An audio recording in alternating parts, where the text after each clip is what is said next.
In the first Nitro back in the US and 3 weeks after coming back from the tour in Australia, WCW started its new taping schedule on the night with both Nitro and Thunder set to be taped on the same night from now on, with Nitro and Thunder Blue Ropes for the first time being aired from 8 to 10, while Thunder will be taped immediately after in front of the same crowd from 10 to 12 in a cost-cutting move that will save the company from renting buildings and advertising Thunder separately while perhaps increasing ticket sales for Monday nights with the crowds getting 2 shows for 1 ticket. As with the uncertainty on the state of the company continuing in every department until a sale is confirmed, Nitro coming 6 days from the Halloween Havoc pay-per-view saw several promos hyping the top matches, first with a Booker vs. Steiner confrontation to end with a pull-apart brawl with Sting and Jarrett, followed by Chronic hyping their handicap match against Goldberg.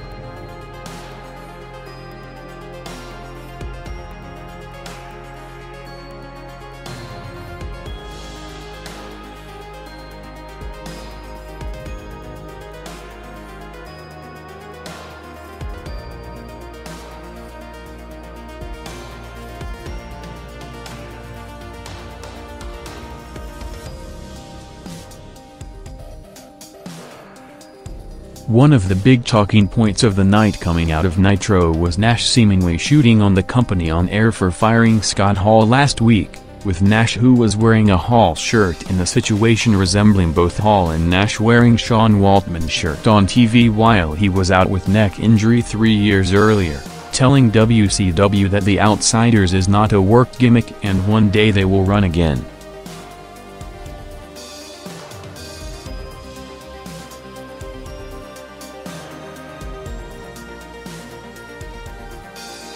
Nash and the Thrillers group were back out just before the top of the hour, with Nash again bringing up Scott Hall, saying that 4 years ago him and Hall walked into WCW and exemplified what a team was, both as a work and shoot, with them going down in the history books as arguably the greatest tag team of all time, saying that the Thrillers are the future of the business but someone doesn't seem to be a part of this, giving him a challenge to prove himself alone, with Bill Goldberg coming out as his opponent, starting the quick match almost exactly at 9 p.m. with Goldberg going over and cutting a promo hyping the pay-per-view match against Chronic on Sunday, with the Goldberg portion of the quarter lasting less than 3 minutes, with the majority of it featuring a Jindrak and Kidman 3-way match to open Nitro with a 1.9 rating.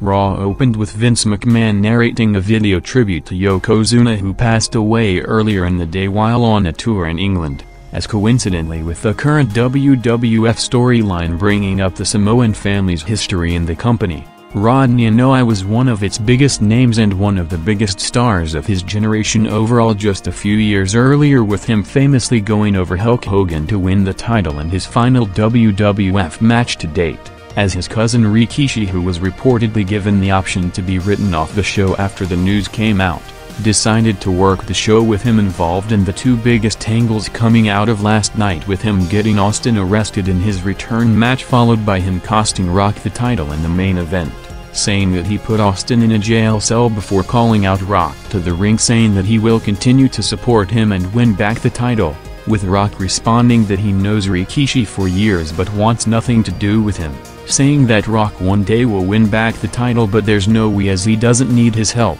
leading to Rikishi threatening to reveal some information to end with Rock laying him out with a rock bottom, with the Rock-Rikishi segment opening Raw way above last week, with the joint highest opening quarter in the TNN era drawing a 4.8 rating.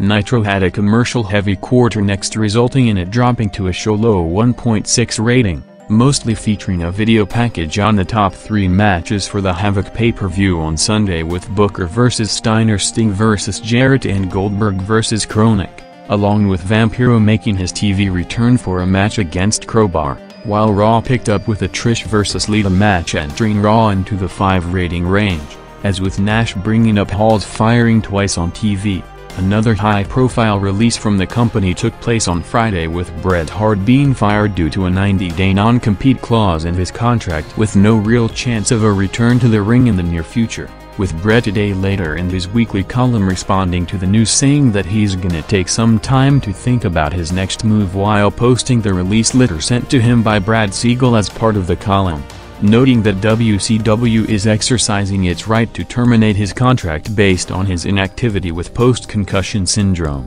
ending Bret's run in the company as a major disappointment compared to the original expectations, with him coming in as one of the hottest performers in the industry with WCW at its peak for a series of potential big-money programs against a long list of opponents that mostly ended up not happening, with Bret not the only one out with post-concussion syndrome as Vince Russo after not flying with the crew to Australia due to the same issue, now at home recovering from a series of blows to the head suffered in the past 4 months to pretty much also end his run with the company, with the company's creative committee now mostly run by Terry Taylor, Ed Ferrara and Johnny Ace in his absence.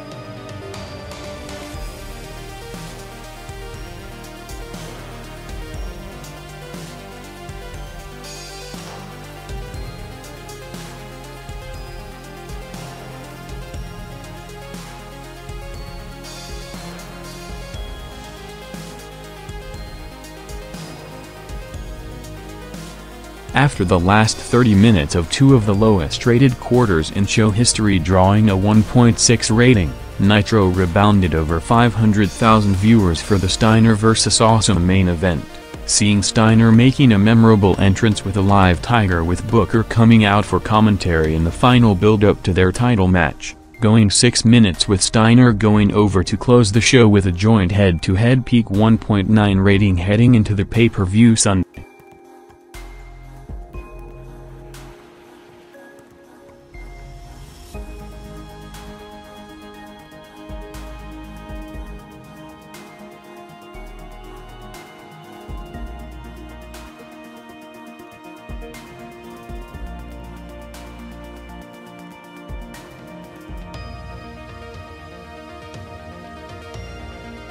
Raw grew steadily for the first 45 minutes of the show, peaking with a 5.2 rating in the third quarter, featuring a series of backstage interviews and a Chris Benoit vs. Road Dogg match, dropping slightly to a 5 rating to close the hour with a Jericho vs. Regal match while the cameras were waiting for Kurt Angle's arrival in the parking lot, with him entering the Civic Center minutes from 10 p.m.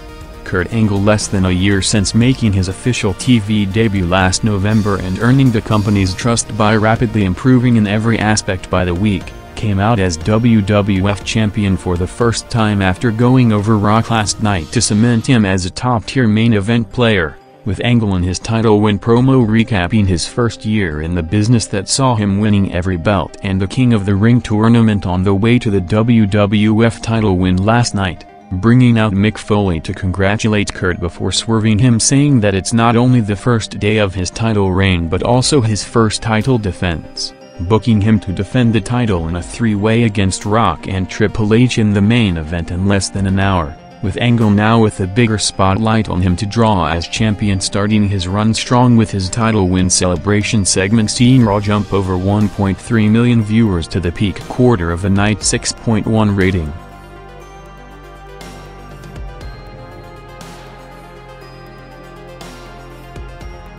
After last week, when it seemed like only a matter of time before Vince McMahon's deal to buy WCW was gonna be officially announced, things got more complicated during the week, with Viacom, the new home for WWF's TV programming, reportedly against McMahon's move, with the idea of a conflict of interest with McMahon running and looking to increase numbers for two primetime TV shows on competing networks for Turner Broadcasting in Nitro and Thunder.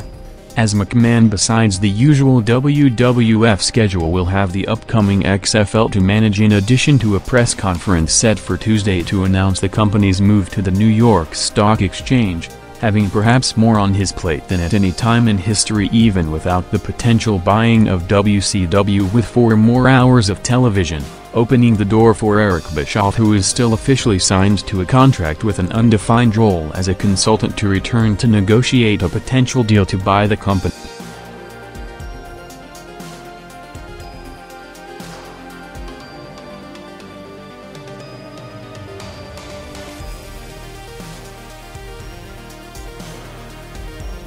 The Rock vs. Triple H vs. Kurt Angle WWF title main event went 9 minutes, crossing into the 8-minute overrun, as after last week's lowest rating of the year the company responded with a big main event with a proven track record in hopes of rebounding from last Monday, with the Rock Angle Hunter three-way combination. After drawing one of the most watched matches in Raw history in June, followed by them headlining a big SummerSlam pay-per-view in August, proved to be a strong attraction again, with the match jumping to a big 6.6 rating, the highest rated segment so far in the TNN era, driving Raw to its highest rated show since the final week on the USA Network with a 5.5 rating overall, seeing Rock and Hunter having the match won several times before Rikishi interfered for the finish to bring out Austin for his first appearance of the night at 11:07 p.m. to lay out Rikishi and Angle to close the show.